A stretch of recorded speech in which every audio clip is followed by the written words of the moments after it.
अऊज़ुबिल्लाहि मिनश्शैतानिर्रजीम बिस्मिल्लाहिर्रहमानिर्रहीम व बिही नस्तईन व हुवा खैरुन नासिरीन व मुईन। कल आपके सामने मैंने इस्लामी निज़ाम इक़्तिसाद के मुताल्लिक़ कुछ बातें पेश की थी। उनमें सबसे पहली बात जो मैंने आपके सामने पेश की थी कि इस्लाम मुसलमान को गरीब और फ़कीर देखना नहीं चाहता है, बल्कि साहिब हैसियत, दौलतमंद, बाहैसियत देखना चाहता है। कम से कम इतना बाहैसियत कि इंसान खुद अपने अहलो अयाल का पेट भर सके और कुछ बचाए भी। ये अजीब हुआ है, खुद बचाए भी और बचाने के बाद 4 हिस्से अपने पास और 1 हिस्सा उसका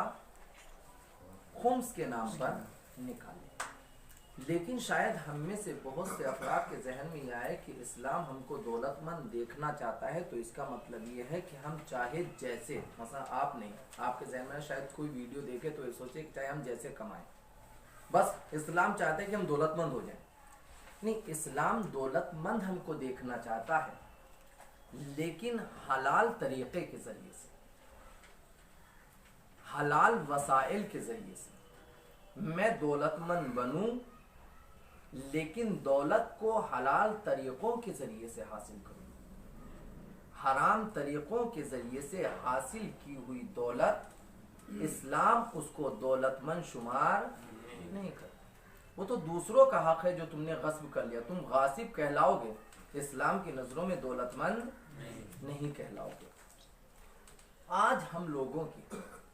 सबसे बड़ी बदकिस्मती यही है कि हमारे यहाँ अक्सर व बीशतर जो हमारे यहाँ इस्लाम से दूरी, अहले बैत से दूरी, या उनकी बातें समझ में न आना, या अपने मजहब और दीन से दूर हो जाना, कहीं ना कहीं माले हराम का असर है। माले हराम से मुराद सिर्फ वही नहीं, बस मेरा हक नहीं था, मैंने 1 रुपया भी अगर मेरे शिकम में, मेरे पेट में उसका गया है तो वो अपना असर दिखाएगा। इसकी बहुत सी बातें थी, लेकिन मैं आपके सामने सिर्फ इतना कि अगर हमारे अंदर, चाहे वो मैं या मेरे बच्चों के अंदर, अगर हराम जरिए से कमाई हुई 1 रकम भी जाती है तो उसका कम से कम असर ये होगा कि हमको वो हराम दौलत, वो हराम रिस्क अहले बैत और इस्लाम से दूर कर देगा। एक वक्त इंसान भूखा रह ले, लेकिन कोशिश करे कि हराम तरीकों के जरिए से उस रिस्क को हासिल न करे। मैं अक्सर बेशतर ऐसे मकामात पर एक जुमला के फ़कत और फ़कत मासूमीन अलैहिमुस्सलातु वस्सलाम को बुरा, यानी उनकी बुराई करना, या उनको कत्ल, या उनको अजियत देना,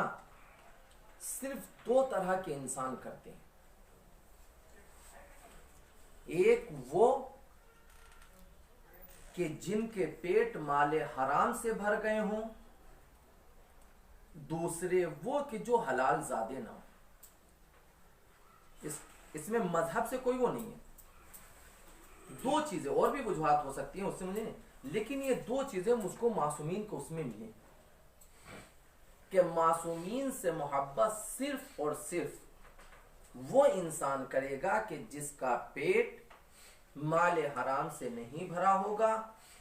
और जो हलाल तरीके से दुनिया में आया होगा। और अहले बैत से बुग़्ज़ व हसद, खुदावंद आलम के ऊपर ईमान और इस तरह की दूसरी चीजें वही इंसान रखेगा कि या तो उसका पेट माले हराम से भरा होगा या हलाल जरिए से दुनिया में नहीं आए। इसके अलावा कोई वो नहीं। इमाम हुसैन ने करबला के मैदान में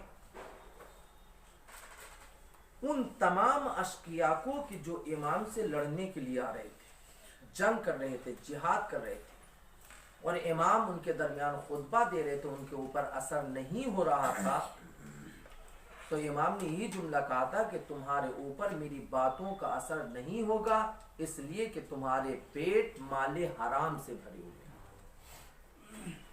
तो ये बहुत, यानी जितना इंसान के अंदर, जितना इंसान के शिकम में माले हराम जाता रहेगा, उसका गोश्त पोश्त बनता रहेगा, उसी एतबार से वो अहले बैत से दूर होता चला जाएगा। ये के बाद कि कल की हमारी इस गुफ्तगू से, हमारे इस दर्स से कोई ये ना समझे कि इस्लाम अगर हमको साहिब हैसियत देखना चाहता है, दौलतमंद देखना चाहता है, तो उसका मतलब ये नहीं है कि वो हर तरीके से हासिल की हुई दौलत को पसंद करता है।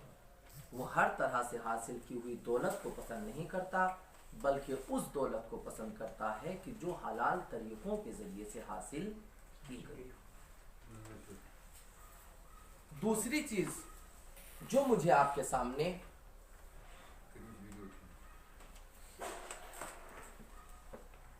सलवात पर मोहम्मद वाले मोहम्मद,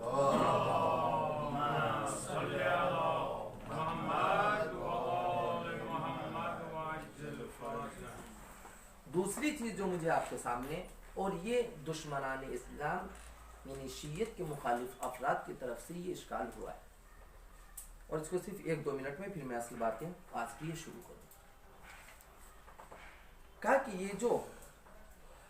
कहा गया कि खुम्स निकालो, खुम्स के मतलब 5वां हिस्सा दो, फिर देने के बाद उसका एक मतलब नबी और इमाम का हक और दूसरा सादात का, ये जो पैगम्बर ने कहा है कि तुम सादात को दो, ये जो आपके यहाँ राय अहले बैत ने तुम्हारे ताकीद की कि मुमकिन है हमारी तरफ से भी ये इश्कालात हो कि जो मजहब शिया का नाम है शिया, लेकिन असल शिया फिक्री एतबार से उन्हीं दुश्मनों के या उन्हीं का बेदो वजह से हमारे दरमियान है। क्योंकि आज ये काम हमको मिटाने के लिए बहुत बड़े पैमाने पर ये काम किया जा रहा है कि किस तरीके से इनको कमजोर किया जाए। सामने नहीं आ सकते, लिहाजा उनको खुद उनके दरमियान ऐसे अफराद को पहुंचाओ जिसके जरिए से इनको नुकसान पहुंचाया जा सके। का ये जो खुम्स का कहा गया है कि आप खुम्स सादात को दें, क्या वो जितना भी हिस्सा, 4 हिस्से हमको रखना, 1 हिस्सा देना, उस 1 हिस्से में भी आधा मखसूस है सादात से, सादात के अलावा हम किसी और को नहीं दे सकते। इसका मतलब यह है कि पैगंबर अकरम के अंदर इंसाफ नहीं था, अहले बैत अतार के अंदर इंसाफ नहीं था। वो खानदान परवरी चाहते थे कि हमारी औलाद तक एक हक पहुंचता रहे। मैंने कल आपके सामने जब गुफ्तगू शुरू की थी तो उसमें कहा था जो इक्तिसादियात है,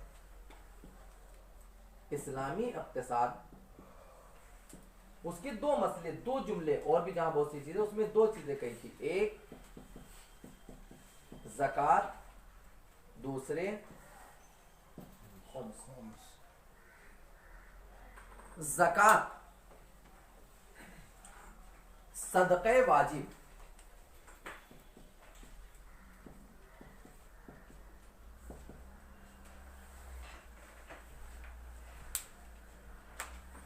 जो सदका है,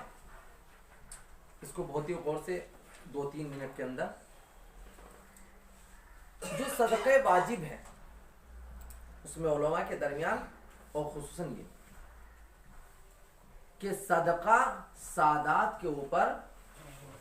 हराम है,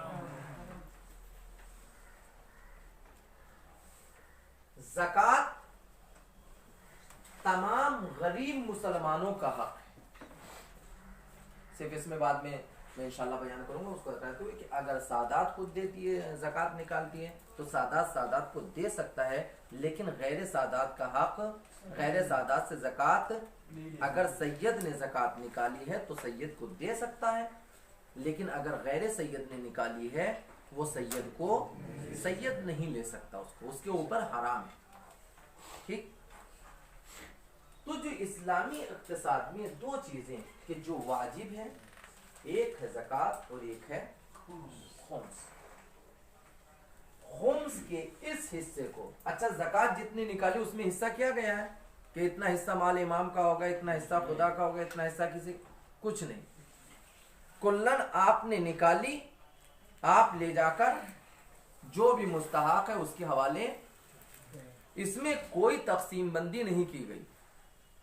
कि आप इतना अपने पास नहीं, वो कह दिया कि आपके यहाँ इतनी हुई है तो इसकी पैदावार से इतना, फला से इतना, फला से इतना ज़कात निकाली,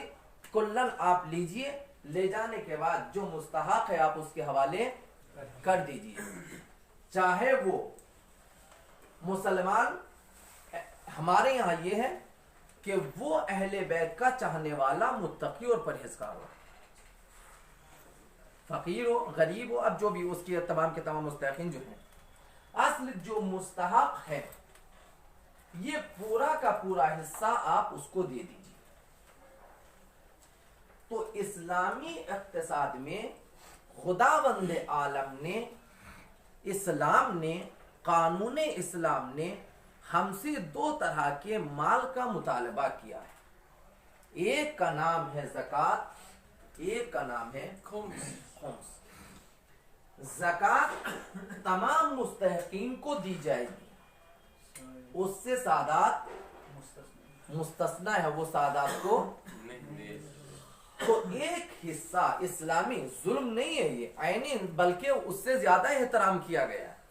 खुद तारीख जब आप पढ़ेंगे, मुतालिया करेंगे तो उसमें बनी हाशिम से एक शख्स पैगंबर अकरम हजरत मोहम्मद मुस्तफ़ा सल्लल्लाहु अलैहि वसल्लम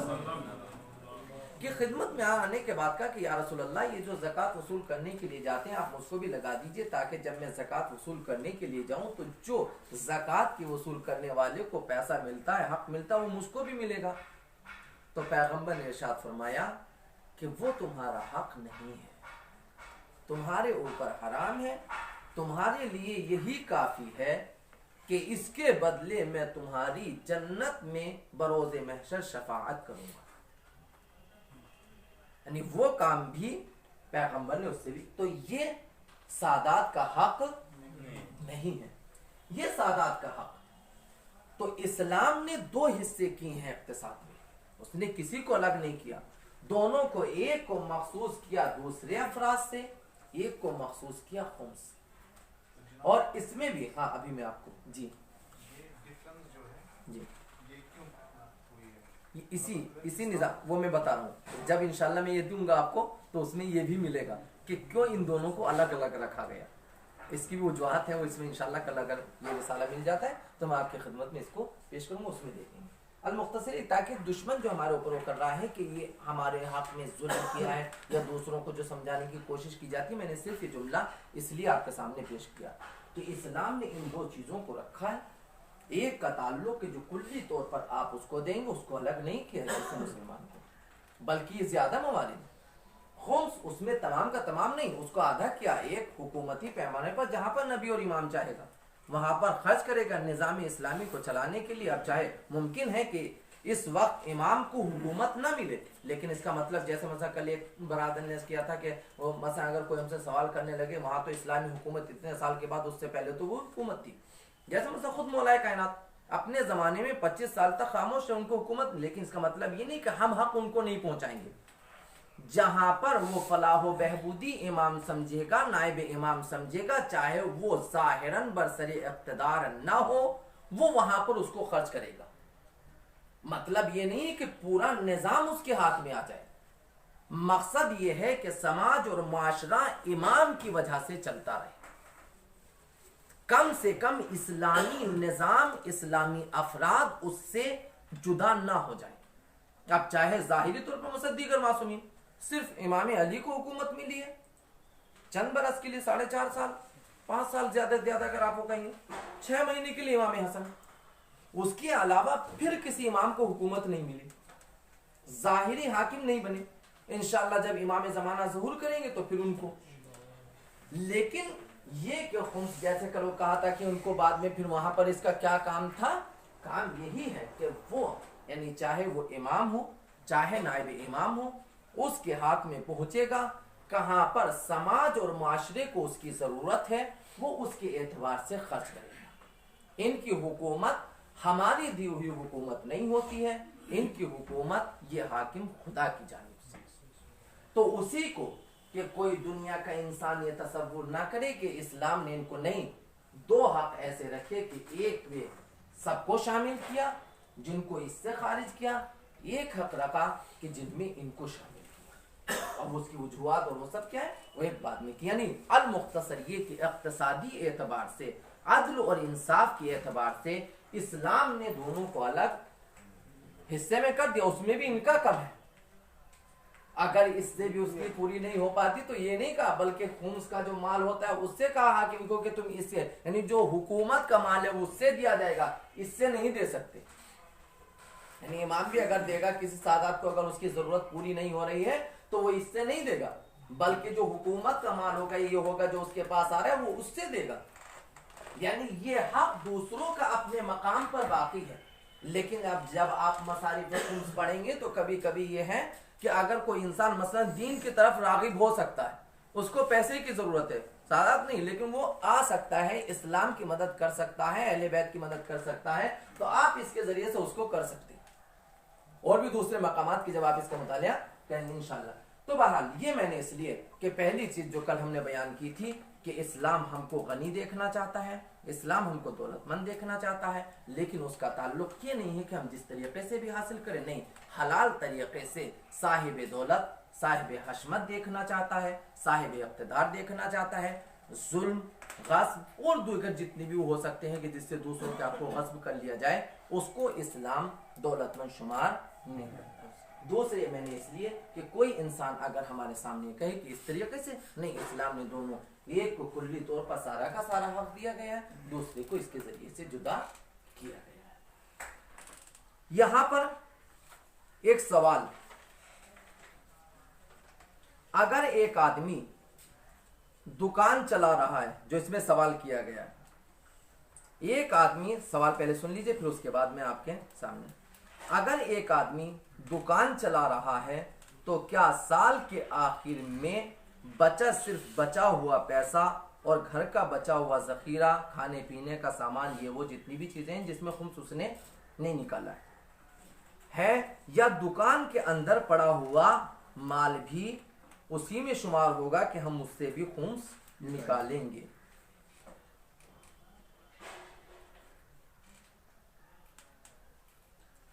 आयतुल्लाह खामनेई वगैरह मकाम मौज़म रहबरी, क्योंकि ज़्यादातर यहाँ पर रहबरी को, इसलिए मैंने उन्हीं को, हर वो चीज़,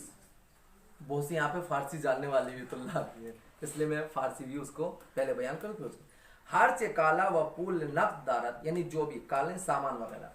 जो भी उसके सवाल ये किया गया था उसमें भी ये पाएगा पर्दात खुम्स तवस्सुत साहिब मगाज़े, यानी अगर कोई दुकानदार है तो उसके खुम्स को अदा करने का क्या है कि वो किसकी चीज़ पर खुम्स निकालेगा, किसकी चीज़ के ऊपर खुम्स नहीं निकालेगा। हर चे काला व पुल नफ दारत, जो भी उसके पास सामान या पैसा है, दर सरे साल खुम्सी हिसाब कर दे, तमाम को शुमार करेगा, जो उसके पास सामान है उसको भी और जो पैसा है उसको भी, वह कीमत गुजारी में कुनल, और फिर उसके बाद उसकी कीमत ने, हाँ ये मेरे पास इतने का सामान, ये इतना पैसा है, फिर ये इतना सामान मेरी दुकान में पड़ा हुआ है और ये इतने का हो रहा है। सिपस मजमुए ऑनरा बसरमाए असली में संजन, उसने मसलन मैंने सामान खरीदा था इस महीने, इतना मेरा बिक गया है, इतना मुझको ये फायदा हुआ, मसलन इसमें बिके हुए में इतना मेरी दुकान में सामान है, मैंने मसलन 50,000 का, 10,000 का, 1,000 का मसलन मैंने सामान खरीदा था, उस 1,000 के सामान में से मैंने 200 रुपए का सामान बेच दिया है। अभी जो मेरी दुकान में पड़ा हुआ सामान है, मैं उसके पूरा हिसाब करूंगा कि ये जो मेरी दुकान में पड़ा हुआ सामान है ये कितने का है, 800 का है या 800 से ज्यादा का है। अगर वो 800 तक है, चूंकि मैंने 1,000 का या मतलब इस पे 100 रुपए का मुझको फायदा हुआ, वो अभी बचत में है, ये जो मेरे पास रखा हुआ है ये सिर्फ 800 रुपए का सामान है, उसमें मुझको 50 रुपए जो मैंने बेचा फायदा हुआ है, लेकिन ये जो सामान है जितने का मैंने खरीदा था उसी के अंदर है, तो वो चूंकि असली उसमें शुमार होगा, लिहाजा फिर इसके ऊपर खुम्स, लेकिन जितने का मैंने खरीदा फिर मैं जब इसको बेचूंगा भी, ये मतलब मुझको मालूम है ये जो कपड़ा मैं बेच रहा हूं, अगर कपड़ा लेकर आया हूं ये मैं 200 रुपए मीटर बेच रहा हूं, मेरे पास ये इतना कपड़ा बचा हुआ है, ये अभी इतने का बिकेगा, बहुत सी चीजों में कम मसला ज्यादा वो होता रहता है, उसी एतबार से बाजार की आप उस अंदाज से अगर जितना आपने उसमें सरमाया लगाया है, जितना आपने उसमें पैसा लगाया है, अगर वो उसी सरमाए के अंदर है तो फिर आपके ऊपर खुम्स वाजिब नहीं है। लेकिन अगर उससे ज्यादा जितना हो रहा है उसमें आप खुम्स निकालेंगे। तो रहबरी का ये कि जो भी है मजमुए औनरा बसरमाए असली हिसाब में असली मी संजद उसको उससे मिलाकर देखेगा। अगर चीजी इजाफे बर सरमाए मौजूद बाशद सूद महसूम मिशवई, अगर उसको पता है कि इससे ज्यादा मुझको मिलेगा, नफा मिलेगा, तो सूद यानी उसका फायदा शुमार किया जाएगा। वह बेऔन खुम्स ताल्लुक मी गिरन, और फिर वो उसमें खुम्स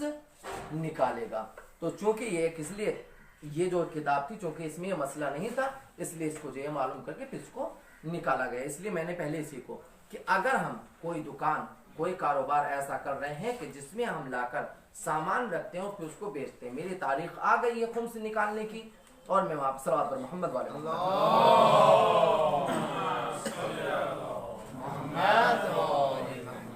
मेरी तारीख आ गई है, लेकिन अभी कुछ सामान बचा हुआ है, मुझको मालूम है कि मैंने इतने का सामान खरीदा था, ये इतना बेच चुका हूं, अभी इतने का। अगर वो उतना ही है कि जितना मैंने सरमाया लगाया तो उससे ज्यादा नहीं है तो फिर खुम्स नहीं है। अगर उससे ज्यादा है तो फिर जितना ज्यादा है उसमें से खुम्स निकालेंगे, जितना उसी हद में है उसमें खुम्स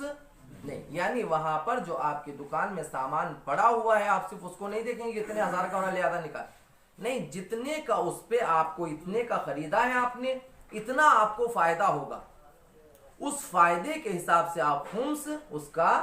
निकालेंगे। प्रॉफिट का निकालना, हाँ वो प्रॉफिट का, सूद का। इसलिए मैंने खुद वो मसला आपके सामने पढ़ा के फिर क्योंकि मसले में मैंने इसलिए कहा कि वो सवालात अगर सामने रहेंगे तो खुद मसले को देखकर खुद अपनी राय से कोई चीज बयान ना की जाए। तो जो आपने सर चूंकि वो खर्च कर चुके आप, जो सामान आपने खरीदा है वो आप लगा चुके अपनी जेब से, इस पे जो फायदा वो खर्च जो कर चुके वो आप लेंगे, वो खर्च शुदा आप पैसा उससे निकाला, इतने का आपको फायदा होगा, उस फायदे से उस सूद से आप क्या करेंगे, खुम्स निकालेंगे। कुल्लन सामान को आप नहीं देखेंगे। सलावत बर मोहम्मद वाले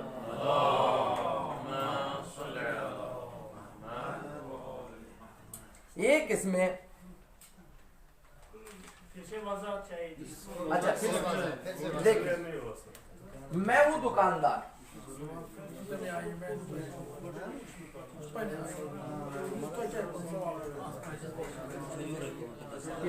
नहीं ये रिकॉर्ड हो रहा है इसलिए चीज की रियायत करें, खामोशी की रियायत करें या अल्लाह। इसमें चूंकि रिकॉर्ड हो रहा है फिर दूसरे भी देखेंगे तो इसमें खामोशी की रियायत होना चाहिए। आप जो भी करें मसाइल हम एक दूसरे सवाल करें, इसीलिए अलग भी बैठेंगे ताकि ये तमाम के तमाम मसाइल। मैं एक दुकानदार हूं, मैं दुकानदार,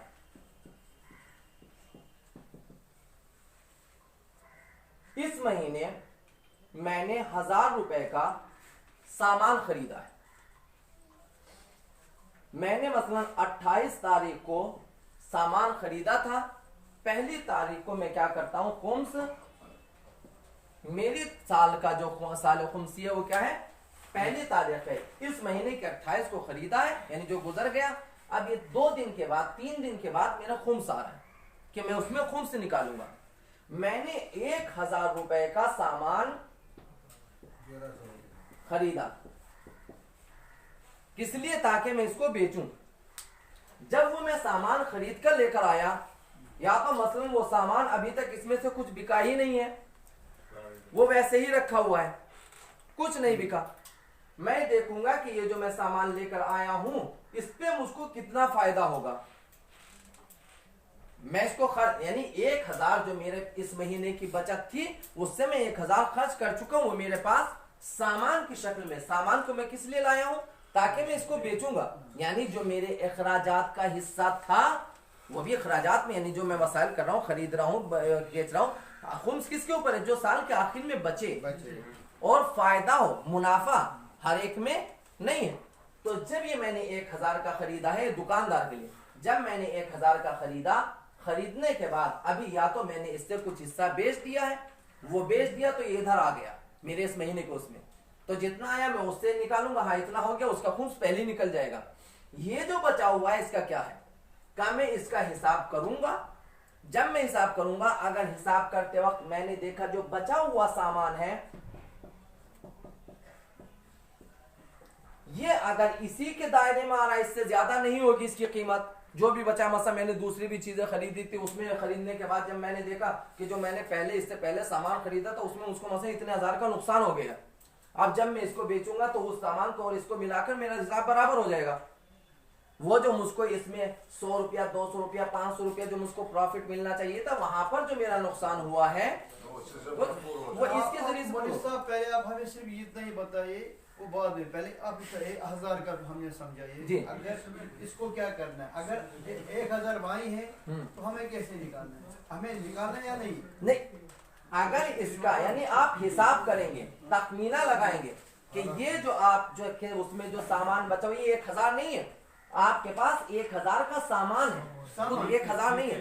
सामान है आपके पास 1000 का, दुकान में रखा हुआ है। ये सामान जब आप बेचेंगे, क्योंकि अभी आपकी दुकान में है, कल ये बिक जाएगा, मतलब आज है लेकिन कल ये बिक जाएगा, अब 200 का हाँ, इसमें आपको जो है मतलब 100 रुपए का फायदा होगा। 1000 का आपने खरीदा लेकिन इस 1000 से आपको 100 रुपए का फायदा होगा। तो ये जो आप खुद से निकालेंगे 1000 से नहीं निकालेंगे, जो आपका 100 रुपया है उसके हिसाब से। फिर जब अगला साल आएगा, सामान का नहीं है, हाँ हाँ वही सामान का नहीं, उसका जो फायदा हो रहा है पैसे हमारे पास आएंगे। ये कहता है जो 1000 उसने लगाया था, जिसको उसने सामान खरीदा है, उस 1000 का पहले खुद तो नहीं निकाला, हाँ हाँ उसका निकालना है ना। नहीं वही, इसीलिए मैंने कहा जो निकाला, जो उसने लगाया है, क्योंकि इसकी आमद, दुकानदार का क्या होता है, दुकानदार का काम ये है मैंने आज बेचा कल खरीदा, आज बेचा कल खरीदा, आज खरीदा कल बेचा, इस तरह से होता है, आ रहा है और जा रहा है। तो जो मेरे हाथ में एक चीज आ गई, पैसा आ गया जिसकी कीमत, उसका मैंने अंदाजा लगा लिया कि इस महीने में मसलन इस साल में मैंने इतने 1000 रुपए का सामान खरीदा था,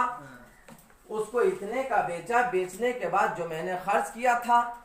वो इतना था, क्योंकि जब मैंने निकाला इस साल वो मैं खुद से निकाल रहा हूँ, फिर उसके बाद मैंने खरीदना शुरू किया, फिर वो सामान आ रहा है, तो जब ये सामान आ रहा मुझको इतने का फायदा हो, क्योंकि जो खर्च हो गया वो तो खर्च हो गया, अब मेरे पास आखिर में इतना पैसा बचा है, जब मेरा आखिरी दिन है, आखिरी साल है, इतना पैसा बचा, इतना ही, तो वो जो पैसा है उसका वहां पर कौन से है, ये जो दुकान में बचा हुआ है इसका क्या करें, क्या सामान की कीमत को हम लगाएं, क्या सामान की कीमत को, खुद सामान को नहीं देखेंगे, क्या देखेंगे, ये जो आपकी दुकान में सामान लगा हुआ है और इसकी कीमत भी आपके पास है कि आपने इतने का खर्च किया है,